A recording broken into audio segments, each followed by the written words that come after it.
Welcome. Asian Mythology was a real-time strategy game released in the early 2000s, competing with other big names at the time such as Warcraft, StarCraft, and Command & Conquer Craft. Recently, the game was open for closed beta to anyone that purchased a premium edition. So I shelled out money and played it. It was great. There were a considerable number of changes compared to the original. So for those of you who don't want to look through it yourself or are still hesitant on the game and waiting to purchase it, look no further because I'm about to go through all the changes I can care to mention. Disclaimer. As this is still in beta, any information in this video is subject to change and I am not responsible for whatever the devs change in the future. I will also not be mentioning changes if it's a numerical adjustment like plus 5% to damage on a specific unit's upgrade, because those are boring, and I'm here to have fun. So with that in mind, let's start with the big changes first. All god powers are reusable. The first use is free, but all subsequent uses will incur a favor cost, growing larger with each cast, which is good, because now you can store more than 100 favor. No longer is favor a resource you have to keep spending 24/7 with the fear of maxing out. You can choose to store it if you want to, say, spawn Nidhogg a second time. Many units got damage buffs. See this Toxitase? Now it does 25% more damage against infantry. It did not do that previously. Speaking of which, do you see the rest of the numbers? The unit stats have been expanded to show what they exactly do: movement speed, number of projectiles, attack bonuses, range, and all that jazz. Now you can more easily tell what your units are good at stabbing and how good they are at it. Titans can walk through water. Islands can't keep you safe now, buddy. All civilizations will have access to most of their naval myth units, regardless of minor god worship. The only exception to this rule is Okeana's Servant, according to the tech tree. You want a giant crab, but you also want to have Colossi? Now you can! The tutorial, as a closed beta, is no longer divided into 3 parts. Instead, it's one scenario that has you move, grab units, attack, bolt something, and call it a day. You can now choose to not auto-cast your unit's abilities. Why would you do this and make it harder on yourself? I don't know, but the option is there for any niche circumstances. You can now build village centers anywhere on the map starting in the classical age. Village centers are similar to town centers. They can train villagers like a normal town center, but are less durable, cannot shoot back, and do not support extra population. If you build a village center on a settlement, however, they become proper town centers. Herdables visibly get fatter the more meat they have on them. This is very important. Right-clicking on a technology will allow you to prioritize the tech in the queue. Any unit training or technology research progress will be saved. You cannot prioritize training a unit, however. Wonders are now ludicrously expensive, and they no longer start a countdown that results in your victory. Instead, Wonders will now unlock a 5th age called the Wonder Age, which will grant you base favor per second, reduce god power cost by half, and drastically reduce cooldown of your god powers. The cooldown does not work as advertised as a closed beta, it's closer to minus 25% reduction. Myth units move faster, increase in size, and you can build another Titan Gate every 10 minutes. Wait, what was that last one? And with the general changes out of the way, let's discuss slightly more boring things. Before we get to specific factions, everyone gets ballistics, a heroic age tech in the armory that helps projectiles track moving targets better. Hunting dogs have been phased out, and instead a new technology called the hunting equipment have been provided in the heroic age. I kind of question the decision. Maybe they want us to not hunt early? Is that what they want? Or do they think hunting is too powerful? Like, I got a question to ask later. Alongside town centers, markets are also available in the classical age. Now we move on to the faction-specific changes. Let's start off with the Greeks. Greek and melee heroes now all have a ranged attack to use specifically against flying units. The availability of classical and heroic age era heroes have been swapped. Hippocrates have been removed, no more easy heals for you, buddy. For Zeus, his myth units now all cost 1 less population. Myrmidons now deal divine damage, which is a damage type that cannot be resisted. And Olympian parentage technology halves the hero's training time as well as increasing their health. For Hades, his sentinels now have a fancier helmet. His myth units have 20% more health, defenses have +2 range, and ranged units have +1 range. And ballistics and burning pitch is recharged for free. For Poseidon, Lure now summons chickens on top of its normal effect. Cavalry, caravans, and myth units move faster. The Hetairoi, instead of doing damage against buildings, now deal damage in an area. So they're closer to like Age of Empires 2 cataphracts. That's kind of neat. And the Lord of Horses technology now also allows cavalry to regenerate health. The Minotaur's Gore attack now hits multiple units at the same time. The Sarisa upgrade now gets Hoplite's extra range. The Centaur's special attack has been changed from an accurate shot to an arrow volley. The Winged Messenger upgrade makes a Pegasi respawn and makes them faster. The Cyclops throw attack no longer instantly kills enemy units. Phobos Spear Panic now adds divine damage to affected units. Will of Kronos now causes Cyclops attacks to hit an area. Enyo's Bow of Horror makes Toxitate's arrow fly faster. And Demo's Sword of Dread now enables Hypaspis to be trained an age earlier. Apollo's Oracle technology now allows you to see what enemy buildings are training when selected on top of its usual line of sight bonus. The Temple of Healing upgrade is now capable of healing multiple units instead of one at a time. The Sunray technology now allows archers to reveal the surrounding area of the target. And Anastrophe has been moved to Apollo and now gives Pentaconkers a special ability to deal damage in an area and slow units. The Bronze God power now applies to myth units. Hydra's got a little webbing on their heads. Look at them go. The Thracian Horses technology now allow cavalry to regenerate life when attacking. Dionysos also gets a new technology called Chthonic Rites, which allows your Hydra and Scylla to regenerate health. What kind of overpowered shit is this? The Nemean Lion's special ability now stuns and slows on top of damaging units in the area. Aphrodite gets a new technology, Argonauts, which allow you to train the hero ship Argo, which was previously only available to Poseidon worshippers in Heroic Age. Face of the Gorgon now gives Medusae extra range and cooldown reduction instead of health. Monstrous Rage now makes myth units move and attack faster. Hera gets a new technology, Argive Patronage, which allows your fortresses to slowly train a Myrmidon for free. The Myrmidons, of course, train on a separate queue and will not stop you from training other units in the meantime. Weapon of the Titans have been renamed to Olympian weapons and no longer decrease training time, but adds a damage multiplier against myth units for the Greek unique units, such as the Myrmidons, the Tyroi, and the Gastraphatus. Flames of Typhon now increase Chimera attack damage. Shafts of Plague now also add a damage over time effect to your archer's attacks. Artemis now receives the Beastslayer technology. Beastslayer now has heroes who increase damage to myth units. And with that, we move on to the Egyptian faction. First of all, the Khopesh swordsmen have been removed. Ross camels and chariot archers no longer have bonus health and speed, but instead deal extra damage alongside war elephants. If a pharaoh empowers a monument, nearby buildings are also considered empowered. And the Skin of the Rhino upgrade no longer increases laborer damage. Isis monuments heal nearby units when empowered on top of denying god powers to be cast in a larger area. And each upgrade that she researches will provide additional health to human soldiers. For Set, the feral tech is removed, but instead now have a tech called Clairvoyance that removes vision favor costs and reduces vision cooldown by 50%. His barracks and siege works now also cost minus 25% gold. Infantry and slingers move faster, and monuments reduce the cost of nearby stronghold units. The Eclipse God power now also boosts favor generation by monuments through the duration. Sacred Cats now boost all food gathering tasks instead of just farming. The Wadjet now deals additional damage over time. Serpent Spear now instead allows spearmen to deal damage over time. Hathor has been replaced with Sobek. The Locust Swarm power now travels in a line directed by the player at the time of casting. Petsucho's Ra is now renamed to Pet Sobek. Sun-Dried Mudbricks now also decrease build time, with exception to Sentry Towers and Titan Gates. And Sobek received a new tech called Solar Bark, which allows Kennebec to summon sea snakes after having dealt enough damage. Citadels now have a different appearance for each faction. Stone's the Red Linen has been replaced with Crimson Linen, which grants Life Seal to all myth units with an increased effect to Scarabs. Ram of the West Wind no longer adds 20% hit points, but gives all siege weapons and scarabs plus 20% damage and enables catapults in the Heroic Age. City of the Dead has been removed.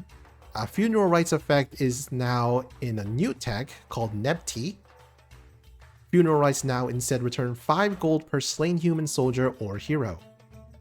And the funeral barge tech is moved to Nephthys. The tech now has a new effect which allows you to spawn a Leviathan 10% of the time a war barge is destroyed. Axe of Vengeance, instead of plus 20% attack, now allows axemen to gain plus 1% damage for every percent of health it's missing. Spear of the Horizon is replaced with Spear of Horus. Receive the greatest of 50's effect of spearmen dealing additional plus 100% damage against cavalry. And greatest of 50 receives the Spear of Horizon plus 30% spearman health, but instead applies to all infantry, and then adds an additional plus 10% infantry movement speed. The hack armor increase has now been removed. Valley of the Kings now allows Migdal's strongholds to produce an additional unit for free when empowered. Tusks of Apedimax War Elephant health bonus is now removed and is instead replaced with cost and population space reduction. Now, next up on our list is the Norse Faction, who I believe is seeing the most changes to their tech tree. Most importantly, the ox cart is no longer trainable from the town center. It must be built by gatherers or dwarves. Gatherers and dwarves can also now build houses on top of ox carts and farms. The archer unit Bogsvegar has been removed and a hero unit called Godi now fills its role. Godi are trained at a new building called the Great Hall alongside the Jarl and raiding cavalry. Meanwhile, in the Longhouse, a new unit called the Herdman is introduced, filling the role of the Norsemen's counter-cavalry. This doesn't mean Ulfsark no longer exist. They do. They just been renamed to a new unit called the Berserk. There are also Lady Berserks now. Go get them, ladies! Gatherers and dwarves now become a Berserk at a reduced cost instead of paying the full cost of an Ulfsark like before. In the case of dwarves, converting them to a Berserk costs 10 food, while gatherers require 30 gold. Thor's Dwarven Armory no longer get a discount, but instead every armory upgrade gives you a free dwarf. Picksticker has been removed and replaced with a new tech, Hammer of Sunder, which boosts Hairseer damage and allows them to attack faster. Hammer of the Gods has been renamed to Dwarven Weapons. Odin's Hunter-Gatherer bonus has been reduced but instead now applies to all natural food sources, which I presume to mean berry bushes, hunting, as well as herdables. The Jarl health bonus now extends to other Great Hall units as well as generating extra favor. Hillfort unit health bonus has been removed in exchange. If the Great Hunt God power has no targets, huntables will be created for you. Great Hunt will also have a higher effect with each passing age. Lone Wanderer has been replaced with Hamask, which allows Berserks to move faster and deal more damage as they lose health. Loki's previous bonuses has mostly all been removed, with the exception that Hairseers can still summon myth units, human soldiers as well, though at a reduced rate. Loki's gatherers and dwarves are cheaper to convert into berserks, and his soldiers and heroes do more extra damage to myth units and construct buildings faster. The Eyes in the Forest tech now gives your units a passive ability that allows nearby Gaia units, including trees and bushes and any animals, to share their line of sight with you. Aurora Borealis has been renamed to Disablot, and Freya gets a new tech, Sesrumnir, which improves hero hit points. Einherjar Kettle has been replaced with Gallarhorn, and makes Einherjar's ability last longer. Safeguard now reduces the gold cost of all buildings rather than just towers. Arctic Winds have been moved to Skadi, but in this place Heimdall gets a new tech, Rix Thula, which increases building work rate by 20%.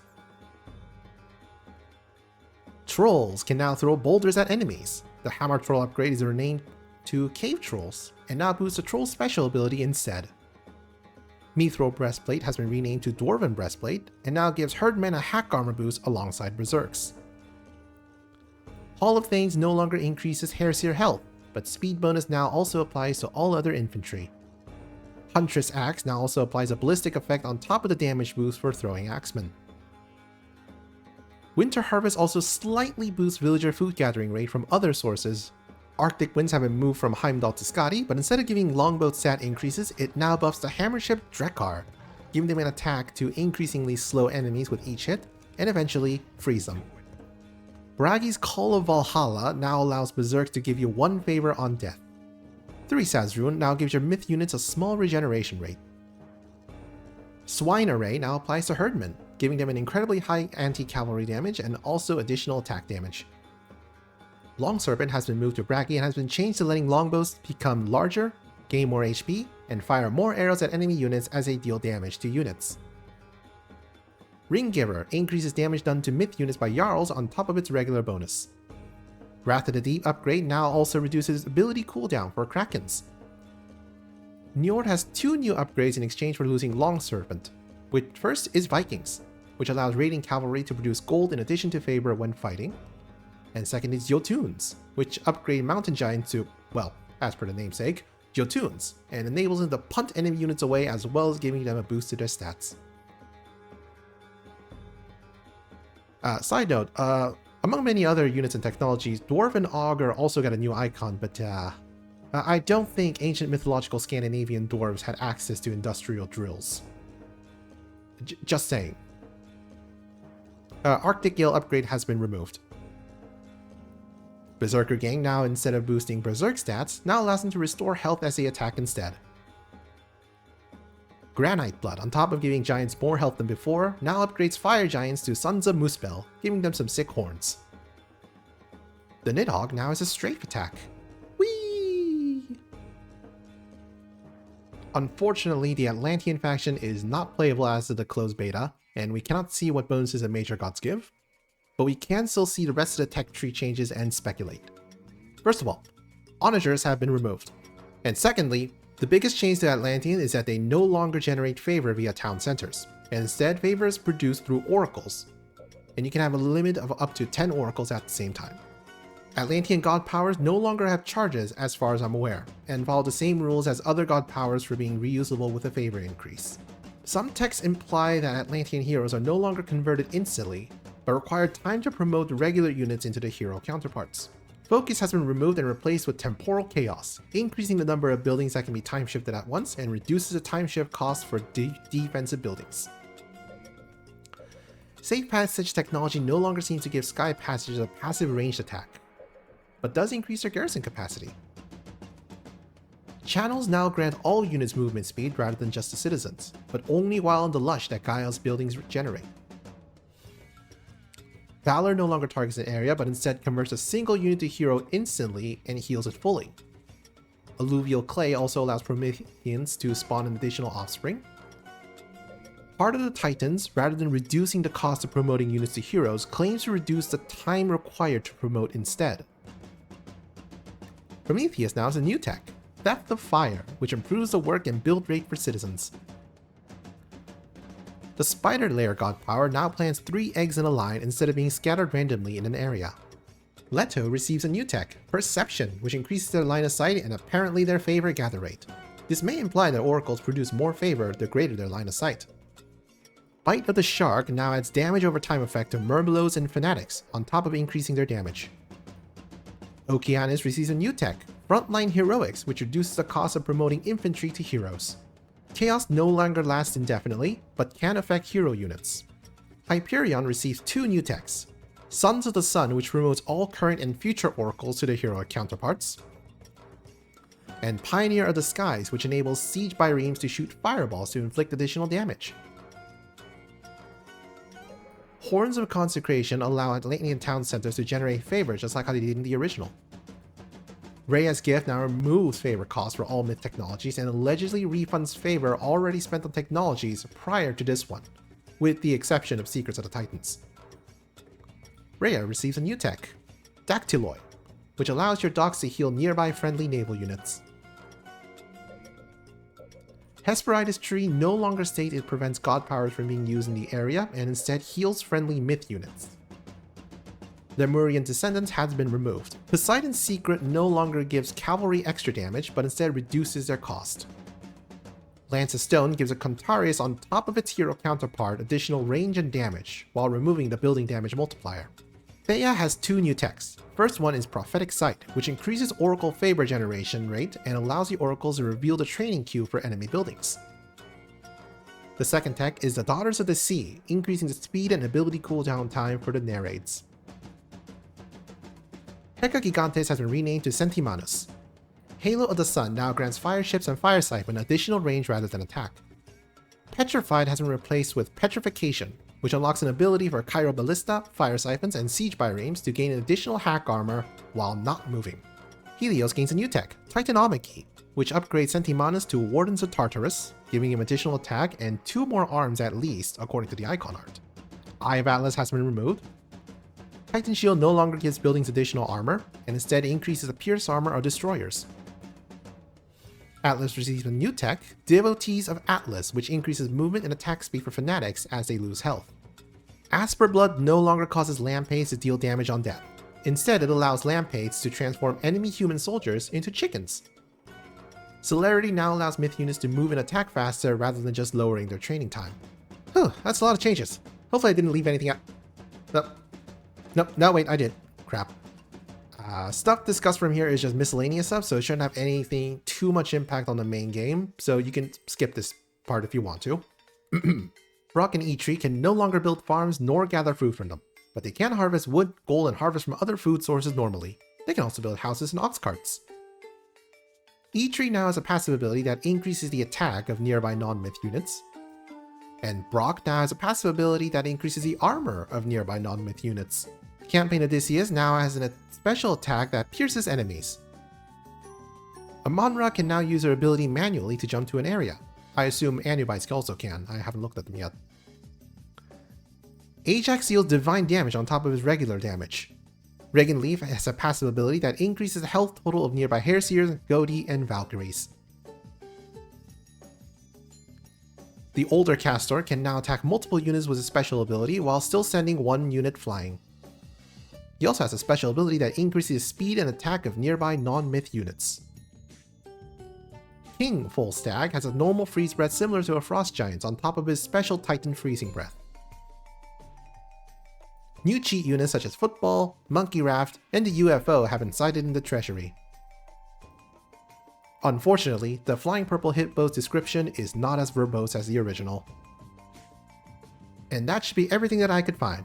If you've noticed or experienced any changes yourself that I missed, feel free to mention it in the comments section. Bye bye!